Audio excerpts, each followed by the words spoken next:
Good evening. Good evening. So, today you came here, so obviously you need help. My job as an exercise for health specialist is to do applied psychologist job. So, first of all, we are not applied psychologists. I am not an applied psychologist. So, an applied psychologist is like a teacher rather than a psychologist. So, an applied psychologist puts into practice the theories and principles, and he or she uses them with her clients. So, an applied psychologist also solve problems and understand human behaviors and emotions. So, applied psychology was founded by Hugo Massenberg in the late 19th century. So he wrote several magazines articles, which later developed into a book. My job is to help you throughout this journey as an exercise for health specialist. I will be here always to motivate you and to help you in order not to get back to where you started. So, you can explain what's your problem to me? Obviously I'm finding hard when playing football, which means a lack of motivation, when I'm not feeling comfortable at all, especially in training and in competition as well. So you're training right now, or you're training right now, or you stopped? No, I'm training, but I'm not in that kind of position, like in a good mindset position. Like when I'm training, I'm thinking of other stuff, and I'm not getting my full focus attention in the game and in training as well. So what is the other stuff that you're finding it hard to, that it's stopping you from fully participating? Maybe about the schoolwork, other life situations, problems, work, school. Okay. This sort of stuff. So you have lack of motivation. Is it maybe a problem that is coming from teammates or the group? No, not exactly. Usually, for example, I'm motivated, yes, I'm training, I'm happy, but then I think of something, usually bad or something, and I feel tired. I'm not able to continue the process at the training. So it's the team. Sometimes it's boring as well, the training sessions, but. Your teammates, the team in general, it's good. Yes. And you don't find like any obstacles during training, maybe bullying or something like that. No. It's more like it's coming from me. From you. Yes. And not from the coaches or teammates.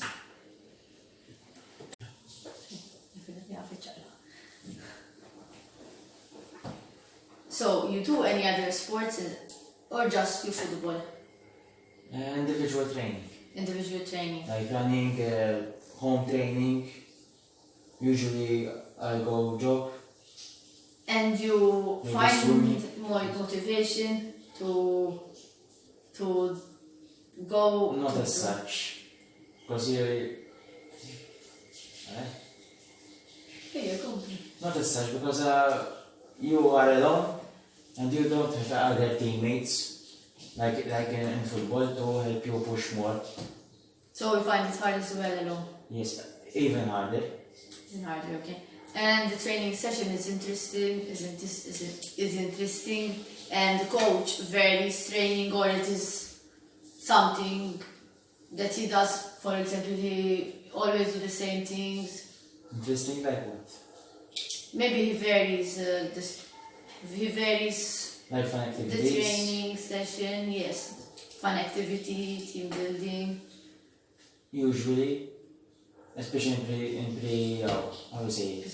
pre-season. So, I'm going to explain to you a theory that its name is self-determination theory. It defines intrinsic and extrinsic sources of motivation. So the series mainly focused on the three physiological needs: the autonomy, competence, and relatedness. So this theory includes performance, persistence, and creativity. Since when people need to gain mastery on tasks and learn different things. So when people feel like they have the skill for success, it is more likely that people take action, that it will result to help them to achieve their goal. That's competence. Relatedness is that people need to experience a sense of belonging and attachment to other people. Like my team, right? Exactly. So if you experience a sense of belonging in your team, in this case, relatedness is not a problem for you. And the third one is autonomy. Autonomy is the need to feel in control of your own behavior and goals. This is where you lack the possibility to do it, as you find it hard to set your own goals and to keep yourself motivated. This will result in real change and plays a major part in helping people feel self-determined. So you will be able to feel determined by example setting goals. Okay? So now, from what you have told me until now, so do you find it hard to set your own goals? Yes, because when I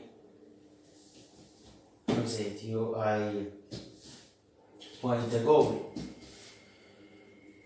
for the future, for a short term or long term, I don't seem to make it in time. Or so you set goals, but you are never able to accomplish it. To accomplish that goal. No. So in a specific time. Yes. So now I'm going to explain another theory that in your case it can be very helpful for you. I'm going to explain a theory about goal setting by Edwin Locke. And this theory basically explains that individuals who set specific goals perform better than those who set general easy goals. This theory has 5 basic principles of goal settings. These 5 principles are clarity, challenge, commitment, feedback, and task complexity. Okay? So basically clarity, that the goals that you set for yourself has to be clear. Challenge, if the goals that you set for yourself are very easy and don't challenge you, you find them boring. Commitment, you have to be commitment with those goals that you set for yourself. Feedback, you have to get feedback from someone. I'm here to help you with that, especially. And task complexity. Now that you have explained to me your problem and we spoke a bit, you have to set your own goals. I'm going to help you with that. Realistic goals, important, because in my opinion, I think that you're setting either. So, in my opinion, you either are setting easy goals or impossible goals. And you always have to find the middle. So, your goal setting has to be realistic. That is very important. So it won't be impossible for you physically and even mentally, okay? And to help with your motivation, we can start by doing journals. You write before you go to training, how you feel, you go to training, and after training you write how you felt during training, what even during the days. You can feel what unmotivates you, what motivates you. So by writing these journals, we will be able to find the problem that maybe it's mainly causing you this feeling that you won't be motivated, okay? We can do motivational jars with quotes in them. So when you feel like giving up, you go and take one paper from the jar with a motivational quote, or you can do it once daily in the morning, and it will help you to motivate you throughout the day. You can also watch motivational videos. I will send you some good motivational videos. Good. And also, do you have idols Ideas. or people that you admire? Like athletes. Yes, in your case, yes, better. Maybe Ronaldo or Cannavaro. And so, why do you admire these? For the determination and hard work. So you can use your... One is more than the other one. Okay, so you can use your idol. One of them is more at the top level and at a higher fame, and the other is not that much. So you can use your idols as a motivation. Maybe when you feel like giving up, you maybe watch some of their videos.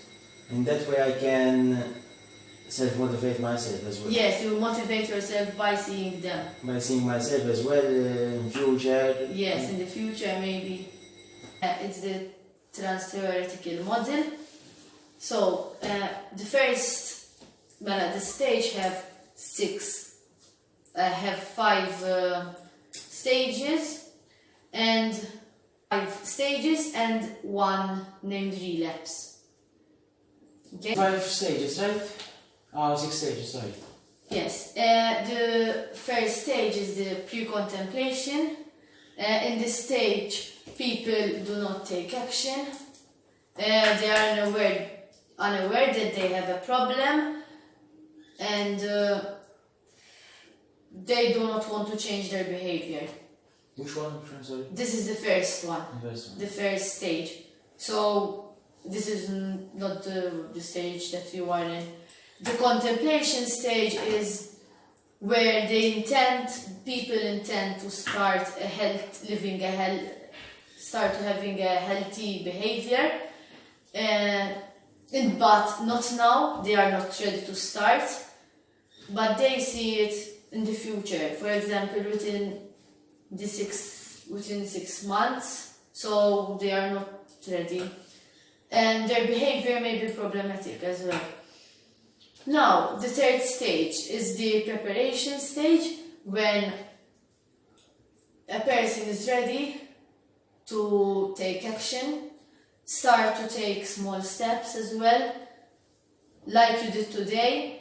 You are in this stage, in the preparation stage. You came to me for help, and you believe that by changing your behavior will lead you to a healthier lifestyle. You are ready to start do things to help yourself to get motivated. And the fourth stage is action. where people recently changed their behavior within the last 6 months and wants to keep moving forward. So this is the next step after you're here today. While working on the third stage, you will pass in this stage, in the action stage. After, there will be maintenance, and the maintenance stage is where a person sustains their behavior for a while now, more than 6 months, and wants to continue to go forward. This is the stage where we want to, together you will be able to, after you change your behavior, you will go to the stage and you stay in that stage. Now, it is important that after the stages, you don't, after stage 2, 3 and 4, there is a stage named relapse that basically after you did some progress, something comes up and it will you will get back to your old habits. Which is bad, right? Yes. Relapse is when you fall back to doing what, for example, in your case, you start to get motivated, something happens to you, and boom, you will go back a stage.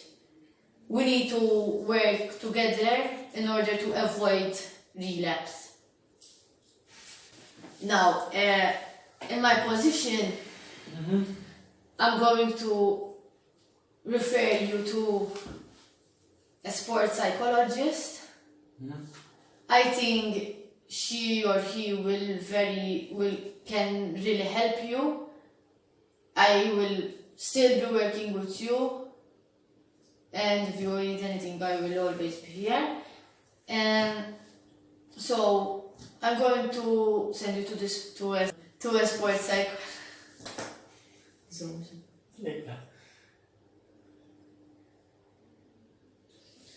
What help can he or she offer you?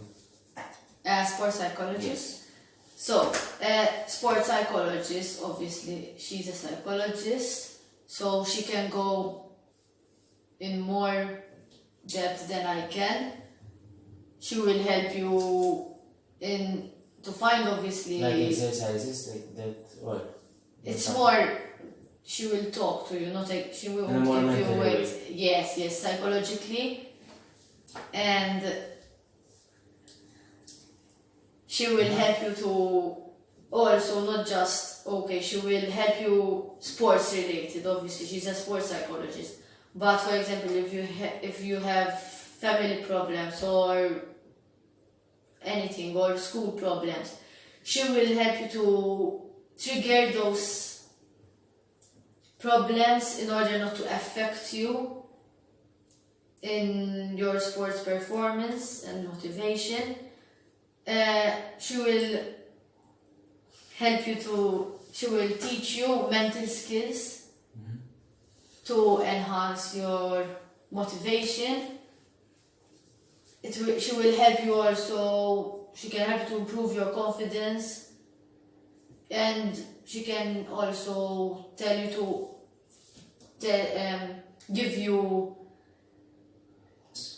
will give you directions and how you can focus and what to eliminate. She will help you to develop a positive mental attitude. I think this one is very, very important it is very important in your case. She will help you with positive self-talk. Do you usually talk positive with yourself, or?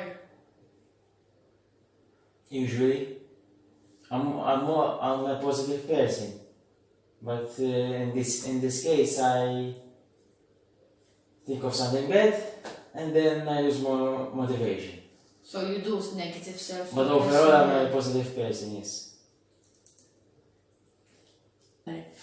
She will help you to control your stress and anxiety, and she will help you to set realistic goals as well. Which I didn't mention as well. Anxiety is an issue as well. So you suffer a lot from anxiety? And in that sort of way, like excitement, I feel pressure a lot. So it's important. Anxious. Yes. So it's very important that you speak with her, okay? And she will help you. She is more able to help you to manage your stress and anxiety. Mm-hmm. So you will get to the next stage, as we spoke about. Okay. Is there anything you would like to add? Maybe you forgot to tell me something. How long will this program last? So, this process... In a way or another. Yes. It's more specific. This process it can be different for every person. But we can't say, like, I can't tell you... But in my issue... I can't tell you exactly, like, from now till 6 months you will be in that stage. Because there's always a temptation of relapse, things can come out, or something happens, injuries. But with the help of, with my help and the sports psychologist, Alright. it can get better by time, yes. But I can't give you specific. That's up to the sports psychologist then. No, she won't tell you. Alright. It's up to you to stay with your goals, and you will get there. Alright. Is everything okay? Or? Yes. Okay. I think so. So That's all? Yes, that's all. Thank you. Thank you.